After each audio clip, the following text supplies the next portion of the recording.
हरे श्रीनिवास कल्याणार्थगात्राय कामिदार्थप्रदायिने श्रीमद्वेङ्कटनाथाय श्रीनिवासाय ते नमः।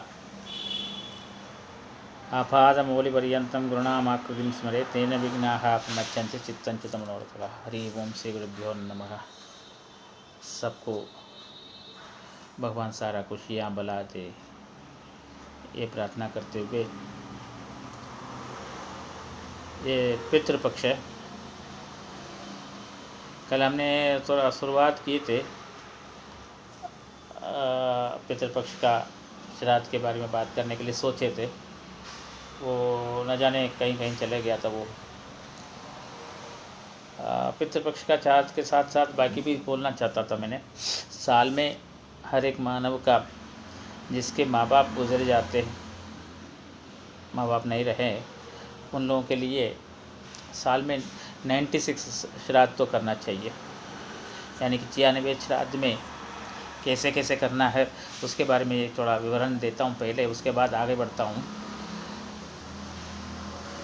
अमावस्या क्या 12 अमावस्या शंकरुण करके बोलने वाले हर महीने जो है सूर्य सिद्धांत के अनुसार जो मास शुरू होता है, महीना शुरू होता है, वो 12 महीने का दिन, और पितृपक्ष का 15 दिन, तथा वैधृति करके एक योग है और व्यतिपात करके एक योग है। ये दोनों योग का 12 दिन 24 दिन हो गया। और मनवादी करके आता है, वो मनवादी का 14 दिन, क्योंकि एक कलियुग का 14 मनवंतर करके बोलते हैं, उसी में 7वें मनवंतर हम चलता है, वो उसके हिसाब से 14 मनवादी मनवंतर का। और अष्टक श्राद्ध, अन्वाष्टक श्राद्ध करके ये रहता है वो, और वो 14 दिन। और क्या कहते हैं अपना युगादि, चतुर्युगादि का जो दिन आरंभ होता है, जैसे कि परशुराम जयंती का दिन कृतयुगादि चालू हुआ था, वैसे द्वापर युगादि, त्रेता युगादि, कली युगादि का प्रारंभ दिन 4, ये सब मिला है तो 96 श्राद्ध का संख्या मिल जाते हैं। 96 के साथ साथ काल श्राद्ध करके बोलने वाले अपना, जिस दिन हमारा पिताजी माताजी गुजरे वो दिन को भी जोड़ के कुल मिला के 98 श्राद्ध का करना पड़ता है। ये 98 श्राद्ध को करने के लिए कम से कम वो 98 नहीं तो 64 तो करो करके बोला है। उसी में मनवादी को, अष्टक श्राद्ध को, युगादि को निकाल दिया तो बाकी आपको काल श्राद्ध के साथ मिलाकर 64 श्राद्ध को करने के लिए बोला है। ये भी हम लोगों का करने के लिए दिक्कत है करके हम क्या करते, सिर्फ केवल एक काल श्राद्ध करते, एक पितृपक्ष का, महालय पक्ष का एक श्राद्ध कर लेते, बस बाकी सारा करते ही नहीं है। अमावस्या के दिन तर्पण तो छोड़ना चाहिए, वो तर्पण तो हम बहुत सारे लोग नहीं छोड़ते, छोड़ना चाहिए अपना पितरों के लिए। सबसे बड़ा हमारा तरफ से दिया हुआ एक प्रति उपकार वो ये की है, क्योंकि ये जन्म को दिया है आपको, इस जन्म देने के बाद आपको इतना बड़ा होने के लिए एक अवकाश प्राप्त करवाया है, आपको पाल पोस कर बड़ा किया है। उनके लिए हमने क्या प्रति उपकार किया है? हमने उनको कुछ भी नहीं किया, करने के लिए कोई हमारे पास है भी नहीं है, औकात भी नहीं है, ताकत भी नहीं है, कुछ ऐसे योग्यता नहीं है। तो हम कुछ तो रिटर्न देना चाहिए। वो रिटर्न क्या है? केवल ये जो श्राद्ध करने का एक अवकाश, पिंड करने के लिए एक मौका मिला है, उसको, वो सबसे बड़ा वरदान है आपके लिए। हर एक इंसान के लिए अपने माँ बाप का जो पिंडदान करते हैं वो सबसे बड़ा वरदान समझना चाहिए, उसका एक बोझ नहीं समझना चाहिए, उसका एक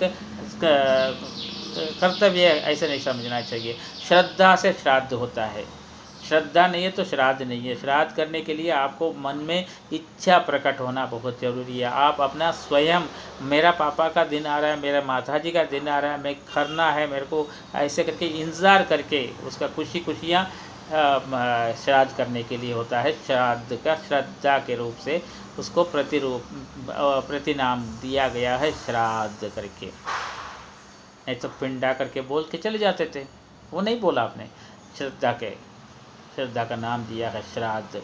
तो ये ऐसे समय में अपन श्राद्ध नहीं कर रहा तो भी कम से कम तर्पण तो छोड़ना बहुत ज़रूरी है। तर्पण यानी कि जल और तिल का हाथ में लेकर के अपने गोत्र और माँ बाप का नाम लेकर के 3-3 बार वो जल तिल को छोड़ने से उनको अन्न का प्राप्त समान हो जाते हैं। इससे क्या मिलता है? श्राद्ध करने से आपको क्या मिलता है? जब जिंदा रहते व्यक्ति, मैं तो अपना माँ बाप को ख्याल नहीं किया, मरने के बाद में क्या देना है उनको, कोई ज़रूरत नहीं है करके सोचेंगे तो आपका बहुत बड़ा गलत फैमिली है वो। जिंदा रहते वक्त भी आपको ख्याल करना बहुत ज़रूरी है, वैसे कि वैसे ही मरने के बाद भी उनका ख्याल करना बहुत ज़रूरी है। जिंदा रहते वक्त आपके लिए वो लाभ होता है, आपके लिए आपका जो पाप पुण्य जो है उसके लिए वो वहाँ पर मिटाने के लिए एक सहायता का रूप में आपका माँ बाप वहाँ पर रहते, आशीर्वाद देते रहते, हर एक चीज़ के लिए वो अपना रवैया देते, अपना आलोचना देते, ये आप ऐसे करेंगे तो वैसा रहेगा, ये अच्छी बात है, ऐसे 4 अच्छे शब्द बोलते रहते। मरने के बाद आपको जो उनको खाना खिला रहा है तिल और जल के रूप से, जब क्या मिलता है आपको? आपके पुत्र के ऊपर उसका असर पड़ता है, आपका बच्चों के ऊपर असर पड़ता है, आपका पुत्र के लिए अच्छा नौकरी, अच्छा गृहस्थ का जीवन, ये सब प्राप्त होता है। वैसे आपका पुत्री के लिए अच्छा पति, ससुराल, ये सब कुछ आपके लिए प्राप्त होता है।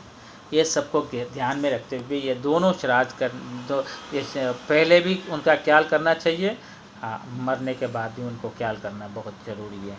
ये ना करेंगे तो अपन को पाप लगता है।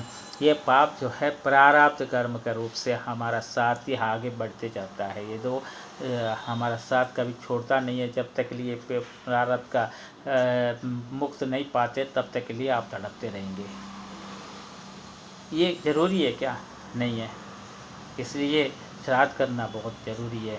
और श्राद्ध को कैसे करना है करके अपन देखते, वो श्राद्ध का करने का विधि को भी अपन समझ लेते। ये काल श्राद्ध करने का क्या आवश्यकता है, पितृपक्ष का श्राद्ध करने का क्या आवश्यकता है करके अभी थोड़ा हम आगे भी समझने के लिए कोशिश करते, प्रयास करते। हरे श्रीनिवासा।